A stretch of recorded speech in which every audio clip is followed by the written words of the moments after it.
Hey y'all, how's it going? Back here with another in-depth draft review. Hope everyone's format's going well. I've been enjoying it a ton. And I know one of the main talking points about the format recently has been the impact of rares and the bombs in the set. And I recently, just by coincidence, had a really fun draft that ended up 7-0. Ended up no rares in the deck, and also just incidentally, a little spoiler, wasn't playing blue. So I thought it might be an interesting one to go over. So this was the pick one, pack one. Notice nothing as far as like premium commons or anything that was super standout.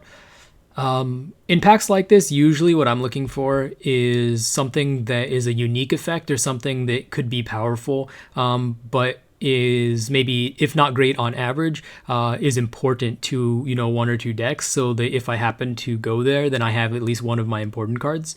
So I'm not super high on most of these. I like this blue-green battle in the blue-green deck.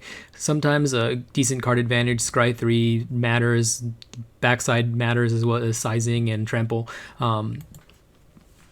Black 2-drop is kind of okay, but I ended up going for the Transcendent message. It's a little easier to sort of have this early on in the draft if you're going to try and go for it, because you can prioritize some of the cheaper blue creatures more to enable the convoking and have it be kind of a game plan in and of itself.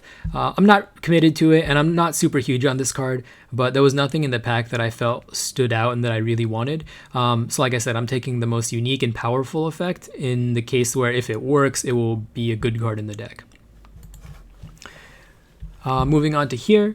Amongst these ones, I think for myself and how my format's been going, I think it's a pretty clear Berserker.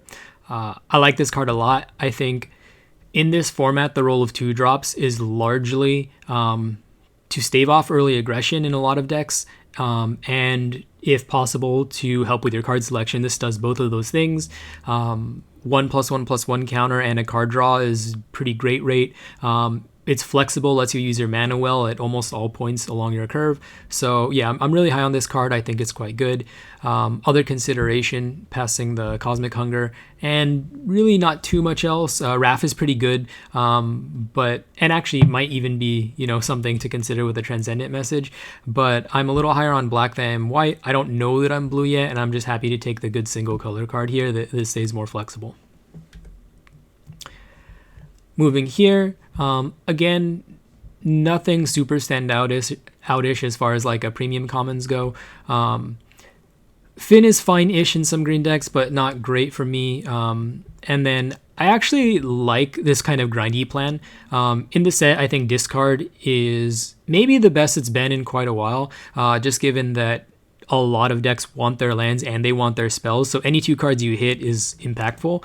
And the fact that it turns into a threat on the backside in some of those grindy decks where even a 2/2 flyer that starts dealing 2 a turn sometimes, maybe not like the fastest clock in the world, but it is a relevant clock, and sometimes that's all you need if you can grind resources well enough. So I'm happy to take the Eldraine here. I already have the Berserker, and like I said, I don't feel like I'm passing too much to do so. And then here, notable cards, Herbology Instructor, which I think is decent. I've come down on it since the very beginning of the format. I thought it looked like a premium 2-drop, given gains life, and it has this sort of removal text on the back. And I still like the card, but it's a little worse than I initially thought it would be. Amongst these, again, for all the reasons I like discard for the Invasion of Eldraine, I'm happy enough to pick an Informant. Again, having a way to generate value and use your mana early, I think is kind of a big part of the format. Just happy enough to fill in 2-drop now in a color that I'm likely headed towards, it looks like, and one that I kind of like in the deck, and kind of been pretty happy to play these. And then here's interesting. So a lot of black cards, good black cards, where I feel like this is a good sign that I'm in the right lane, at least as far as black goes. I don't know anything about a second color. But amongst these, I'm happy to pick up a Final Flourish. I think that it's great early interaction if I'm playing this grindy plan. I'd much rather be able to interact with my opponent's board on turn 2 when I'm planning to do something like Invasion of Eldraine than, well, not be able to, right? Because the way that you lose when you generate a bunch of card advantage is usually you take too much damage and get ran over. And this card is great at stopping that. But on that note, though, I actually do like Ichor Drinker a ton in this format. I think it does exactly what you want a lot of your 2-drops to do, or 1 and 2 drops, in that it prevents you from dying. And in doing so, sometimes you can push ahead 2 on card advantage if it ever trades for something, or you have a way to loot it or mill it, right? Getting small incremental value is great. And the fact that you can just drop this and you feel like, at least for me, that I'm rarely dying to early aggression if I just turn 1 an Ichor Drinker, which for me is serving the exact purpose I wanted to. I do like that Keeper quite a bit as well. If, like, for example, these other black cards weren't in the pack, I feel like this would be the pick. But I don't want to move into another color here when I have other solidly good options just in black, because of the reason that, like, a lot of the rares are very impactful in this set. I'm usually looking to remain as open as I can. If I have the option to stick to one color through the majority of pack 1, I'll do so. And sometimes I don't even know what my second color is until pack 3 even, when I see what I open there. So perfectly happy to take the Final Flourish here, despite, passing some other good cards in black as well. And then also just a comment, I do like Cosmic Hunger. I think there was one in the pack I opened too, maybe. Or I think it in pack 2 even, not pack 1. But yeah, again, it's something that is not for me a huge draw into green, especially when I have other options that I like either a little more or that are on color. So here, this pack, again, kind of weak, not really huge on any of these cards. Racer has its place sometimes in the multicolor piles, but usually when I'm trying to do this kind of grindy strategy, I'm not looking to play something like Racer very often. Like, I don't want to have to play this on turn 1 in order to enable my Racer. It's fine to play on turn 1 sometimes, but like, it's not something that I'm trying to aggro people out. I don't think this game plan as it stands at the moment is really going to be conducive to pushing early damage, which means the 3/2 body isn't quite as relevant. And so I actually end up just taking the dual land here. I don't know if I'm going to be in red. I don't know if I want to splash, but when I'm taking picks, usually I'm looking for, in the version of my deck that I think is going to be good, which one is going to contribute more to the overall improvement of the deck. And amongst these cards, I'm not especially happy to be playing any of them in the final version of what I envision this deck might look like, but I do see versions where I end up playing the black-red land, so I think I go ahead and take it here.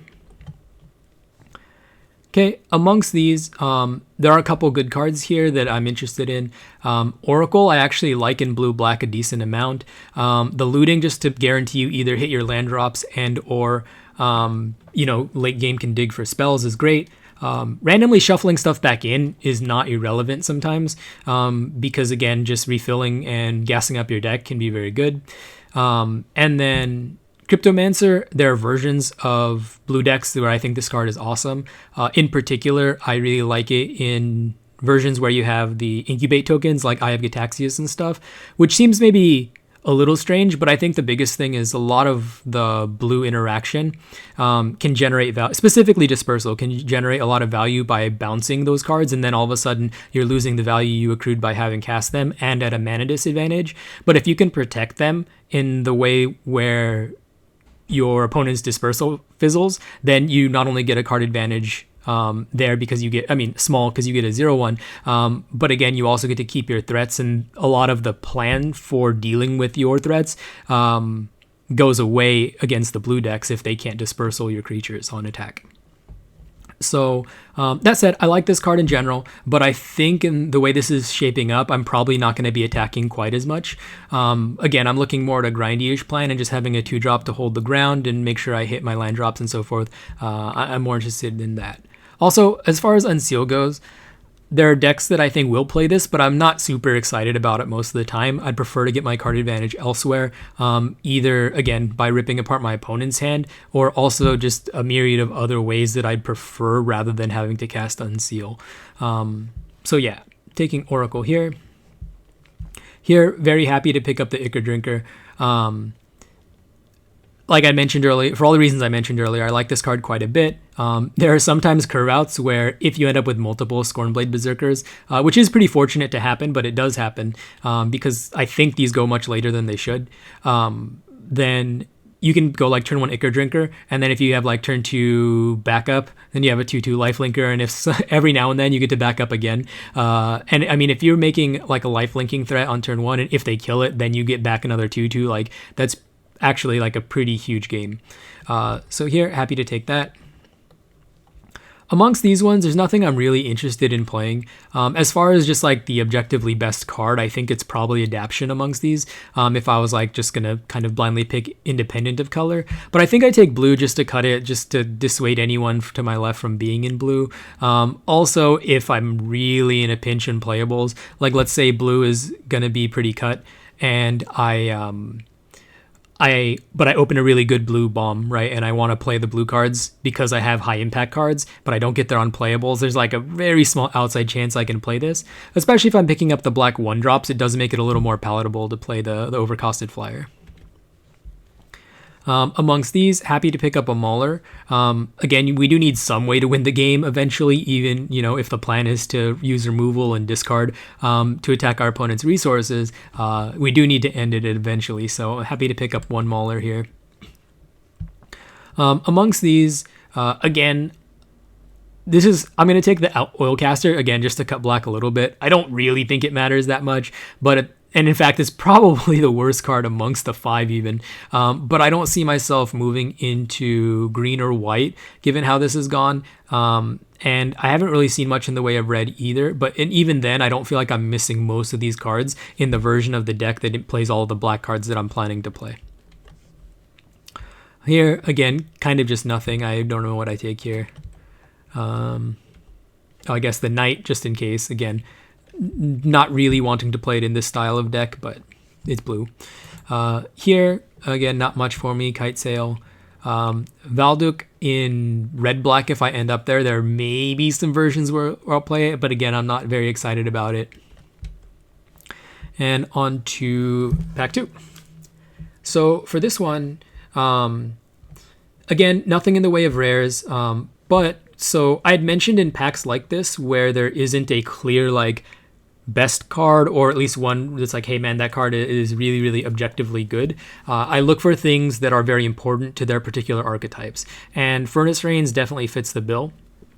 I think in black-red, you can get a lot of sacrifice outlets without giving up too much in the draft, so that when you can get the Furnace Rains, it's pretty nice. And the fact that it makes a treasure when it hits is just makes this, I think, the best this effect has been in a long time, since like AFR or something. So yeah, I like Furnace Rains quite a bit in the black-red deck. I know that I'm planning to be black given the density of black cards I have, so I'm happy to pick up the unique and powerful effect here, and if I end up black-red, I'll like it a lot. I'm not passing up too much to do so, and I do take note that there's a Dreadship here, which it's the only other red card in the pack, I think. Yeah, but if there's an outside chance I could wheel it, I'd be very happy to if I end up in the red deck.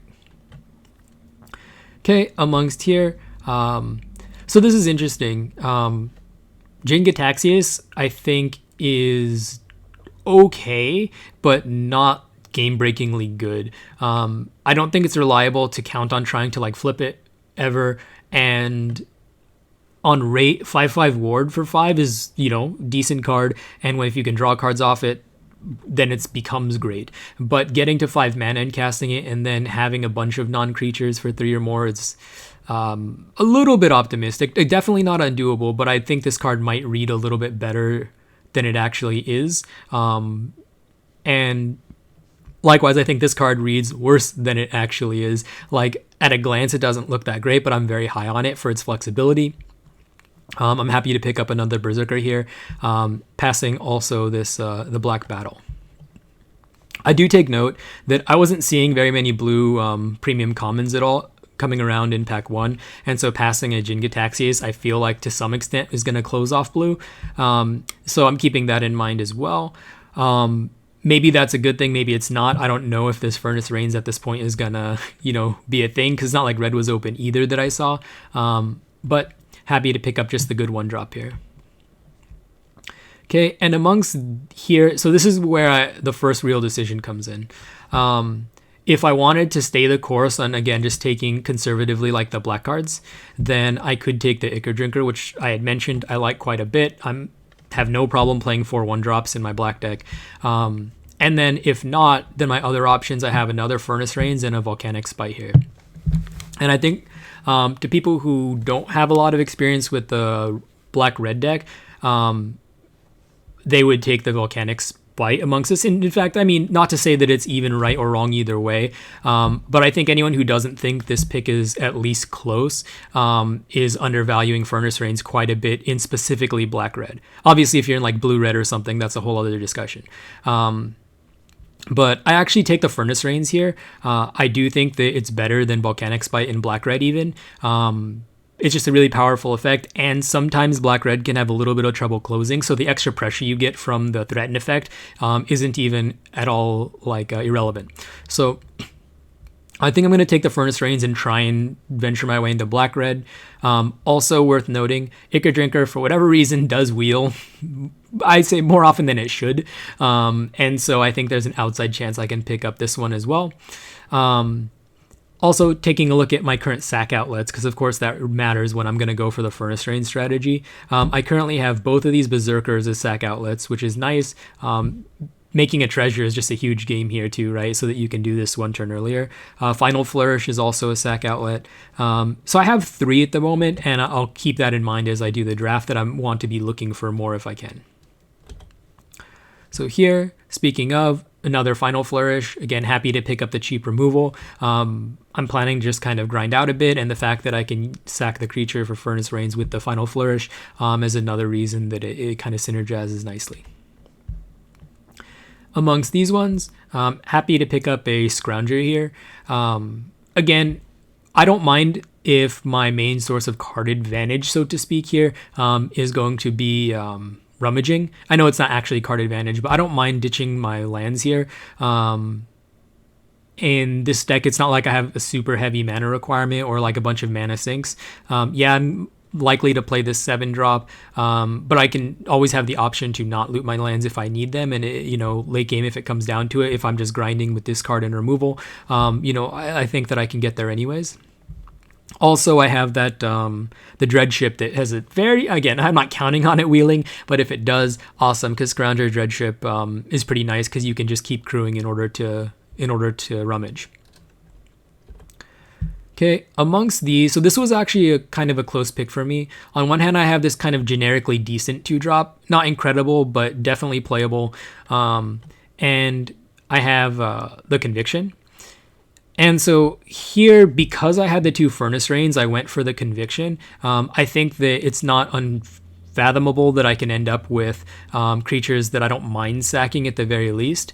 And I don't feel like I need this quite as much for defensive purposes as a 2-mana 1/1 Death Touch, because I have good cheap removal. I have a density of 1-drops and a 2-drop here. And then as far as like flipping it and dealing damage, I think I don't need to be doing that necessarily to win the game. This one still I'm not all the way sure of, but I think given the double Furnace Rains, I'm going for the sack outlet. Also not interested in the frontliner here. I'd rather just be making sure my deck functions and doing the thing it wants to do.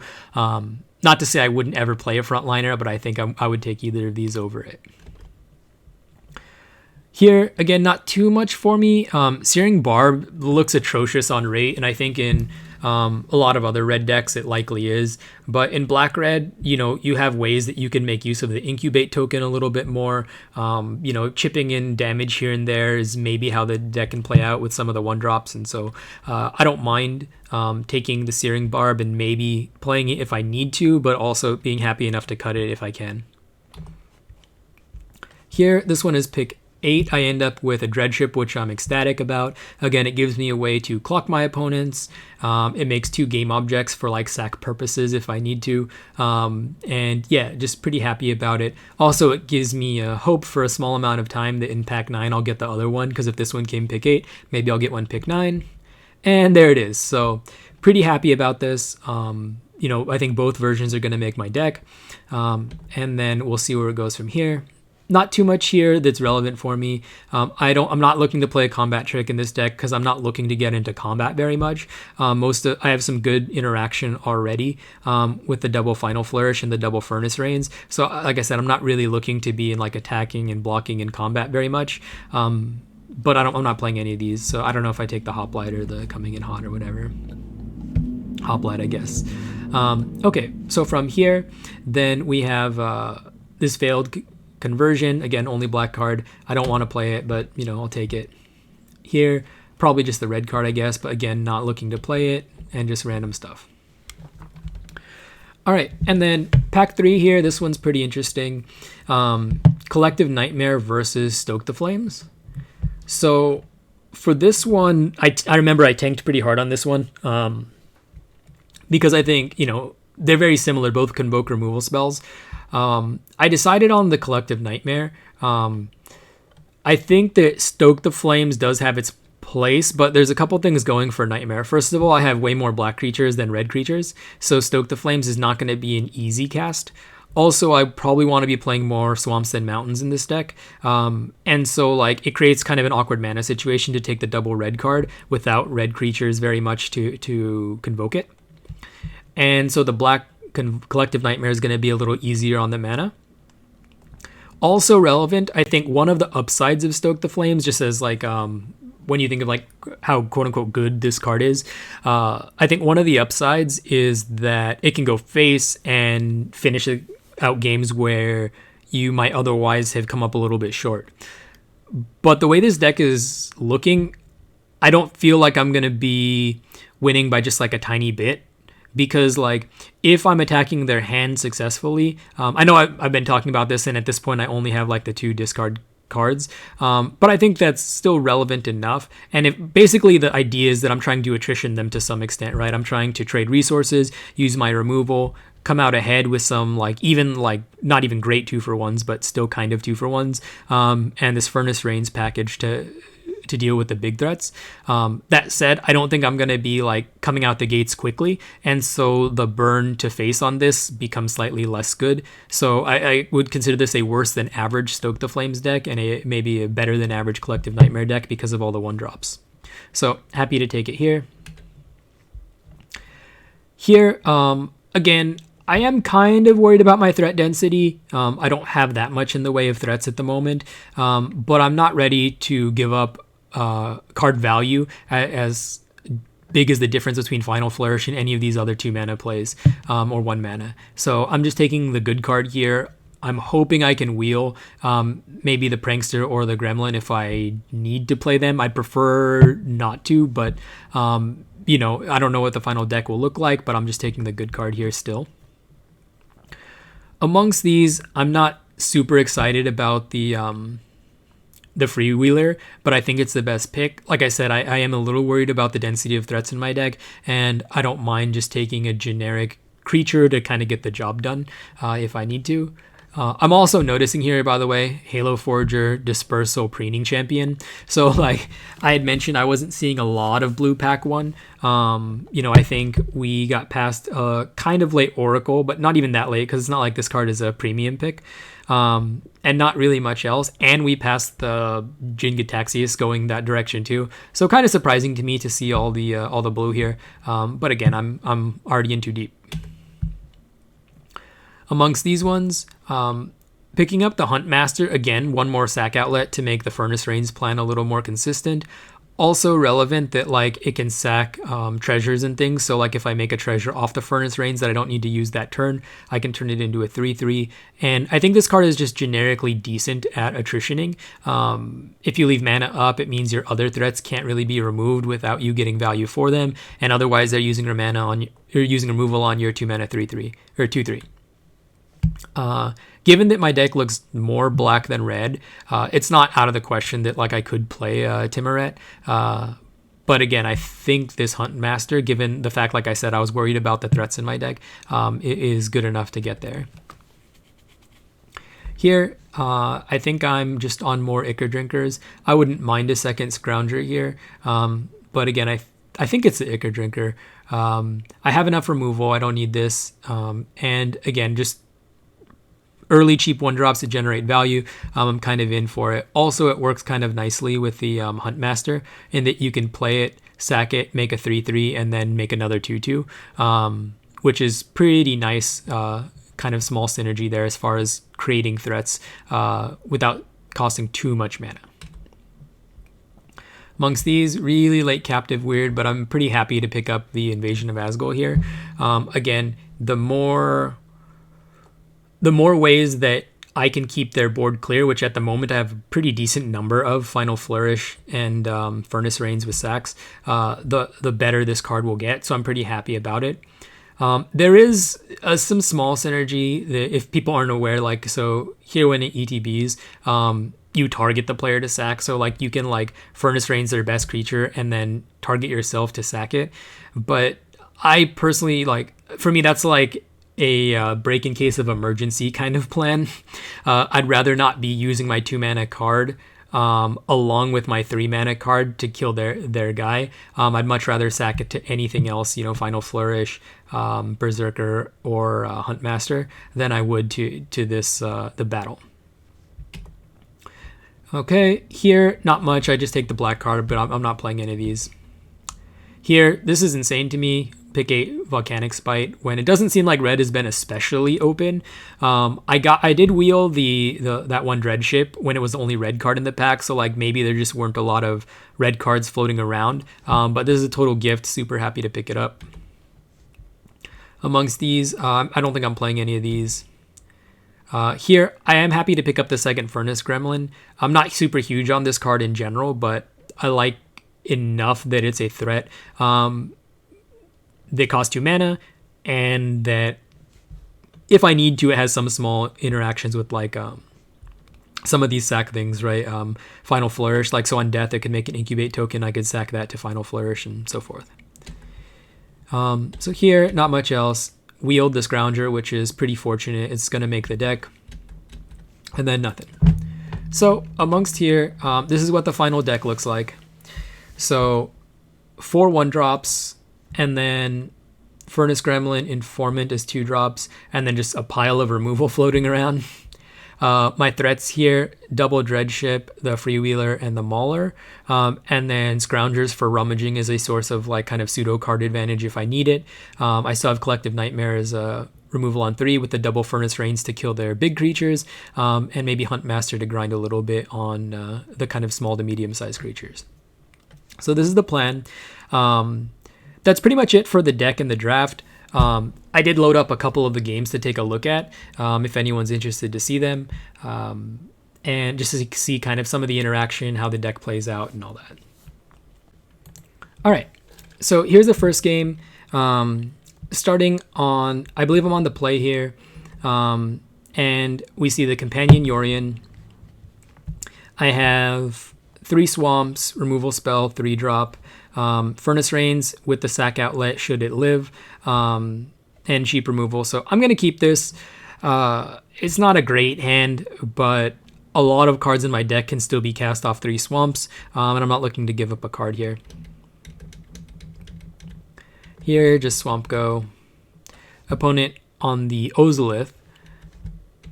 So here, I'm going to play out the Huntmaster with the plan that like Green-White doesn't have a lot of ways to kill it straight up.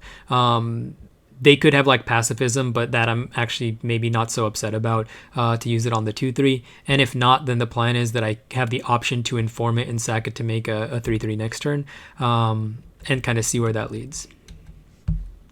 So they play Awakening, making a 5/5. I note the extra counter from the Ozolith. Here, as was the plan, so Informant, they ditch a Meeting of the Minds, and then here I'm just going to pass. I'm leaving up the removal spell and also the option to just sack this, whichever I need to do. Here, happy to sack. Activate. And so here the idea is I kind of have a small window. I'm not attacking through these 5 and 6 mana things very easily, but I do have a small window to push some damage, so I'm going to take the opportunity to do so. Grab the Berserker, put the counter, and swing for 6. Note that I had the option to leave this back and sack the the 0/1, the Berserker, but I don't think that's exactly the game plan. I think given the value they're generating in the Ozolith, getting the extra 2 damage in is more important here than trying to generate one more mid-sized creature. And I likely even want to sack this at some point to draw a card, because a random card might be better than than just an extra 3/3 given the size of the opponent's creatures. So here I send, they grab a pest, get a land. Here again, I'm just killing the pest in the end step here because I want to use my mana. The plan is to send both of these again, and then if they animate, then I'm going to Collective Nightmare. Well, we'll see how this goes actually. Obviously, I can't send the 2/3 Collective Nightmare into the 6/6, but I can send the 4/4, and so I do want to use my mana just to make sure I enable that. Fortunately, draw another Berserker. Now I can send for 7, and then when they block, I can Collective Nightmare. And here we go. So they main phase the flip so that they can hunger the 4/4. Here I just sack both my O1s at the end of turn just to get 2 cards deeper in my deck. Furnace Rains, send for 6. No, not sending the 3/4, of course, because I need it to sack the 6/6. And here's a Glissa. So they make some more incubators, right? They make 3/3s because of the Ozolith again. I turn on the 3/3 and fortunately luck out completely to draw Invasion of Asgol here. Notice opponent also only has 1 mana up, so they cannot activate an incubator in response. So I am going to get the Glissa here. Yep, super lucky on my part. But I guess you don't go 7-0 without getting lucky sometimes. And yeah, so this was very fortunate. Here was a tough decision, by the way. Send 3/3s at face to put them to 4 or flip the invasion. But my thought here was that if I just go face, right, then first of all, they have blocks because they can flip these, and they have the Ozolith. And then at that point, I feel like I stand the risk of maybe stalling out a little bit. And I think it would be potentially kind of at least foreseeable to me that I could stall out and just not be able to finish them. I don't have like burn in my deck. And I do have 1 more Furnace Rains. But even then, like, I'm not super confident about it because they're going to be getting a Yorion soon. And, they can blink this, get another guy. And so I think it's more important that I can get a menace threat because it demands 2 blockers eventually. And also note that there is some small interaction with this and the Huntmaster, because I can keep sacking the Phyrexian token over the course of several turns and grow the backside of this. So I think I'd rather have the menace threat here that keeps growing. I don't know if that's correct still. That could be nonsense because getting them to 4 is a big game. But I was not sure if I could end the game that way quick enough. Here I'm going for that line I'd mentioned before. Just keep growing the menace threat, and I'll just keep it up with the flips. Here opponent goes Kami along with Ozolith. And also gets back the Yorion. So things are looking a little shaky from here. Here, I had to make a decision. Again, I can't just wait around forever because if I do, I don't think that I can win that game. I need to find an opportunity to push some amount of damage or gain some value in a way. So I make maybe this strange play, but I'm actually going to sack my 3/3 here to draw 2 cards and hope that I can draw into another Furnace Rains or something that can kind of turn the tables for me a little bit here. Notice that even like an Ichor Drinker is like pretty decent because I can sack it and make multiple bodies. But here, so I draw into the Furnace Rains, fortunately. I'll steal the 4/4 and send it. Of course, they're not looking to chump block, but again, that means I get 4 damage and an extra 3/3 out of it. And then I'll play the 1/2 and pass the turn. Here, note that end of turn I had the option to flip this with the treasure, but notice that the treasure represents an extra 3/3 on the Huntmaster, so I opted not to do that. Here, I'll play out the 1/1, sack it, make a 3/3, and then make another 2/2 incubator, and just pass the turn. Note that this is now lethal size, so it demands 2 blocks on attacks. And then they play Yorion, blinking, I think, the Converter Beast and the Awakening. Here I just flip all my incubators, because again, my plan right now is to just go as wide as I possibly can. Note that right now the attack, they have 2 mana up, so they can get 1 extra blocker. That would be 1, 2, 3, 4, 5, 6 blockers. This demands 2 blocks. Oh, sorry. This one demands 2 blocks, so that leaves 4 blockers left. They can go 1, 2, 3, 4. And so I don't have enough to do lethal. I could push through at most 2 damage here. And yeah, so that would not be a good attack for me from here. So here, I'll main phase sack this again, just trying to grow the trigger here. Here I play this, and I think I make a mistake. I put the counters on the 7 or the 5/5 because my thought at the time was, oh well, I'll make it so they have to block this because it's now lethal, and so this will demand 2 blockers. But in hindsight, I think that's wrong, because as long as I'm going wider than them, then this is going to demand 2 blockers anyways. As long as at least one other creature does get through, then all my other creatures are 2+ power, or 1+ power rather. So they would have had to double block this anyways, and I would have been better off putting the counters here, because if I assume, let's say, my 1 or 2 smallest creatures get through, growing my smallest one so that now my smallest creature is a 3/3 instead of a 2/2 represents 1 extra damage. So I think I messed this up.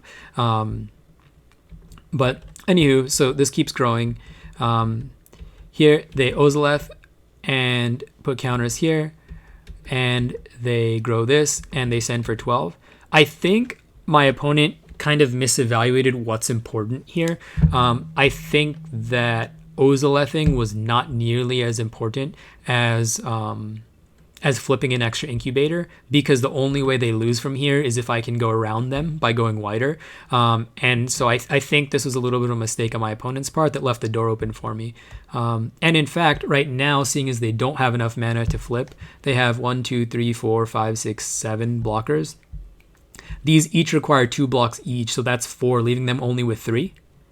And amongst my 1, 2, 3, 4, 5, 6 attackers, I think I just have lethal straight up here. Here I fortunately am just draw the dread ship, so I think I just have lethal by quite a bit. Flip them both, crew the dread ships and everything, and this is going to be game. I think they were probably dead anyways if they had flipped the incubator, given that I drew the dread ship, but if I didn't, I haven't counted it out, but I think they might have lived with the other line. And that's the game. Okay, and I've got one more for you. So this one is on the play again. Again, much better hand this time. 2-drop, 3-drop, Furnace Rains removal spell. It's about what I've kind of signed up for. Here, happy to play the discard spell. Opponent plays a Jury. And so here, I'm just going to send. I don't anticipate that they're going to block. And then I'm happy enough to just play out the dread ship here. So from here, they have a barrage, which little unusual to see this in best of 1. But okay, they use it to kill the informant. I'm pretty ecstatic about that and play out the 1/1. And so here we get to see the value of how insane it is that Furnace Rains makes a treasure. So here the line is to tap to steal the Jury and then send it. Now, this is interesting. I had the option to play the Berserker pre-combat to get an extra damage and send, but I don't think... So, okay, if I do that, then they know that the treasure gives me the option to sack the Jury and kill their 1/1. So instead, they're going to block the Jury. They're going to take 1 less damage from combat, but then I get to send 2 damage up here, which seems better, but I also don't get to draw the card off of the backup trigger. And I think drawing the card is better than getting the extra damage here. So this is why I don't put the counter on pre-combat, because right now, seeing as they don't see the sack outlet, there's no way they just like blindly block the 1/1 into the 1/1. And if they do, all the better still. So here I get to create the treasure, then post-combat I play the backup counter, use the treasure to sack the jury, draw a card, and kill their agent. So I'm feeling pretty good about my spot from here. Opponent cycles and pass. And when an opponent does something like that, it's pretty telling, by the way, information-wise, because on one hand, if they had a bunch of lands, they wouldn't cycle it, but also they didn't have a 3-mana play or like a land plus 4-mana play, which means, to me, it makes a lot of sense that they're sitting on removal. Because they haven't really had a good target. They fired off, I mean, a barrage isn't premium removal by any means, but they fired off a removal spell on my 1/1. So I'm putting them on a decent amount of removal here. So here I flip this, and again, even putting them on removal, I don't mind. They're eventually going to be able to kill the Dreadship. And I think I'd rather the 2/2 stick around than the Dreadship, just because then I don't have to worry about the whole crewing it. So I'm happy to send it, and I expect them to kill it. And randomly they don't. So maybe, you know, my read is off. But that's what I put them on at the moment. Okay, so here they deal 3 to the 2/2. I sack this, again, just kind of drawing a card, getting 1 card deeper. Play it out, and I'm just sitting here. I have 2 removal spells, but not much going on for me. Land go, land go. This was an awesome draw. Send it, ETB backup. I believe there's no way to crew this and put the counter on it, because I think the way backup reads, it has to target when the backup trigger goes on the stack, and there's no time to crew before that. If I'm mistaken, someone feel free to correct me, but I think because the backup trigger needs a target, then I can't crew to put the counter on it. So anyways, they kill it. In response, I'm crewing here. I would note the interaction we talked about during the draft. I get to rummage away an extra land here, which is great. Get to hit for 4. Play out my 2/3 and pass. They have the Furnace Rains just to hit and pass. And so this is really interesting. That's a super, super strange play. And, you know, sometimes you can say, okay, opponent, like, you know, maybe they aren't very good or whatever, but you kind of always want to think about why they would do that. My thought was that potentially they could be doing it because they have like either the 3 damage, this thing, Volcanic Spite, or they could have like the battle that does 4 damage to it, or worst case, they could have like some super bomb. I think it's a tally or something, like the red one. But yeah, so my read at the moment was that they either had something really expensive or that they had a way to flip this instant speed. But again, I'm happy enough to just crew and send. I have interaction for it if that's the plan. And okay, so here it was, right? They did have a really expensive breach. They mill, they get my Mauler and their Archbreach of Shadows. I wait for the backup triggers.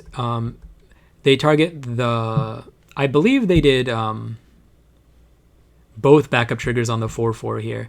And so yeah, I'm going to spend both my removal spells to kill it, because I can't have this thing just lying around. I'll eventually lose to it. And by eventually, I mean very quickly.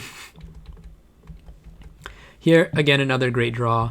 And so I'll crew first, or sorry, incubate first, use it to crew, then put the counter on it, and then send. I get to rummage away to get a spell.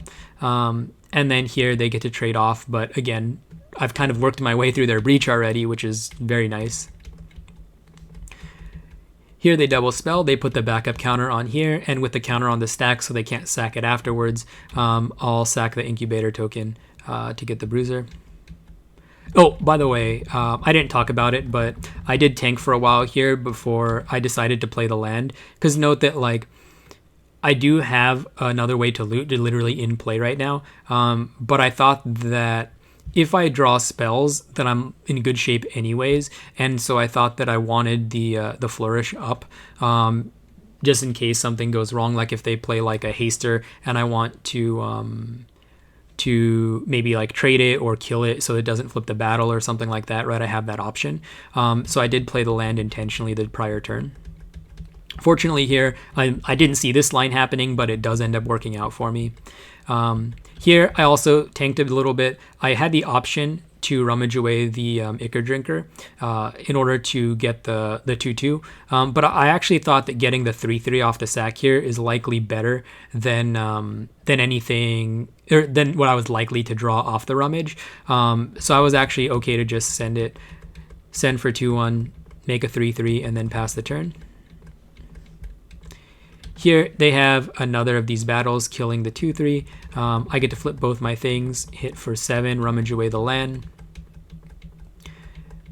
And fortunately, again, just draw another removal spell. So here the line, send everything, rummage, and then instant speed, sack the 2/1 to kill the first striker, put them to 1, have 3 attackers, and then here I end up winning the game. So hope the games were interesting for you guys.